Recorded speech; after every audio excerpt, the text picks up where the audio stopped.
एक ऐसा कलाकार जो पर्दे पर आते ही हमारे चेहरे पर हंसी ले आता था, आज वो सलाखों के पीछे है। ये कहानी है राजपाल यादव की। आखिर कैसे पर्दे पर हंसाने वाले इस एक्टर की अपनी जिंदगी की कहानी उन्हें जेल तक ले आई, चलिए जानते हैं। सवाल तो यही है कि ये हुआ कैसे। बॉलीवुड का इतना जाना माना कॉमेडियन दिल्ली की तिहाड़ जैसी हाई सिक्योरिटी जेल में, ये बात सुनने में ही अजीब लगती है। चलिए इसी सवाल का जवाब ढूंढते हैं और इस पूरी कहानी को समझते हैं। और ये कोई पुरानी बात नहीं है, ये आज की सच्चाई है। राजपाल यादव तिहाड़ जेल नंबर 2 में बंद है और उन्हें छोटा राजन और नीरज बवाना जैसे अपराधियों के साथ रखा गया है। ये कोई फिल्म का सीन नहीं, बल्कि उनकी अपनी जिंदगी की एक कड़वी हकीकत है। तो सवाल ये उठता है कि ये सब शुरू कहाँ से हुआ। इस पूरी कहानी की जड़ें जुड़ी हैं एक फिल्म से, और इस फिल्म को बनाने के लिए गए एक कर्ज से।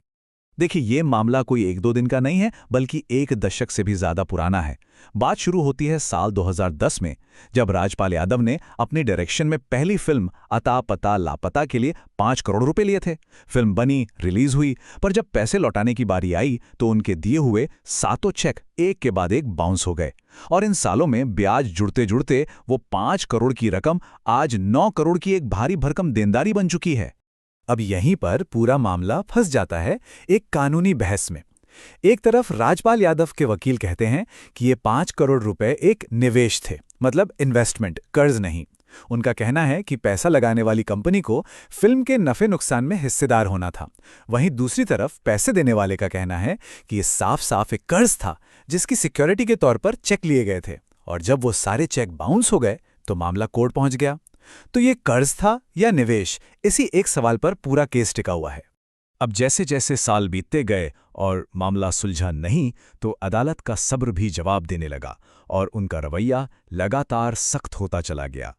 कहा जाता है कि दिल्ली हाई कोर्ट ने राजपाल यादव को ये कर्ज चुकाने के लिए 1-2 नहीं, बल्कि लगभग 30 मौके दिए। जी हां, आपने सही सुना, 30। ये नंबर अपने आप में बताता है कि कोर्ट ने कितना लंबा इंतजार किया होगा।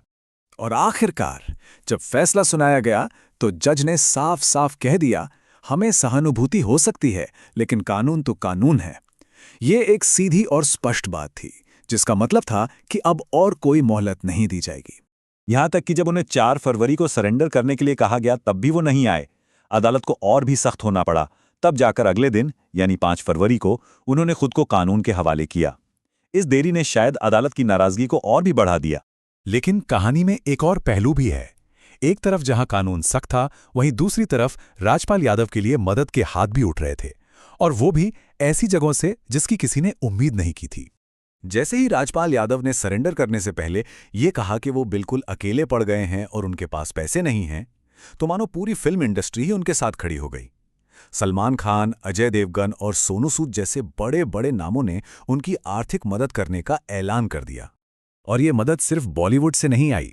सोचिए, यूपी पुलिस के एक एएसपी अनुज चौधरी उनकी एक्टिंग से इतने प्रभावित थे कि उन्होंने अपनी सैलरी से 51,000 रुपए देने की पेशकश कर दी। इससे पता चलता है कि एक कलाकार के तौर पर राजपाल यादव ने लोगों के दिलों में कितनी गहरी जगह बनाई है। तो अब देखते हैं कि इन सब के बीच, सलाखों के पीछे राजपाल यादव की जिंदगी असल में कट कैसे रही है। यहाँ सबसे पहले ये साफ कर दें कि उन्हें कोई वीआईपी ट्रीटमेंट, कोई खास सहूलियत नहीं मिल रही है। वो बिल्कुल एक आम कैदी की तरह ही वहाँ रह रहे हैं, जो इस स्थिति की गंभीरता को और भी ज्यादा दिखाता है। उनकी दिनचर्या एकदम सख्त नियमों में बंधी है। सुबह तय समय पर बैरक से बाहर आना, चाय नाश्ता करना और शाम 6 बजे तक रात का खाना मिल जाना। दूसरे कैदी उनसे मिलने को उत्सुक रहते हैं, लेकिन हाई सिक्योरिटी की वजह से उन्हें दूर ही रखा जाता है। हालत यह है कि उन्हें अपनी भतीजी की शादी में जाने की भी इजाजत नहीं मिली। तो अब इन सब के बाद सबसे बड़ा सवाल यही है कि यहां से आगे क्या होगा। उनकी जमानत की अर्जी पर जल्द ही सुनवाई होनी है, जो इस मामले में एक अहम मोड़ हो सकता है। तो क्या उन्हें कोई राहत मिलेगी, या पर्दे पर सबको हंसाने वाले इस कलाकार की असल जिंदगी की ये कहानी यूं ही चलती रहेगी? इसका जवाब तो अब वक्त ही देगा।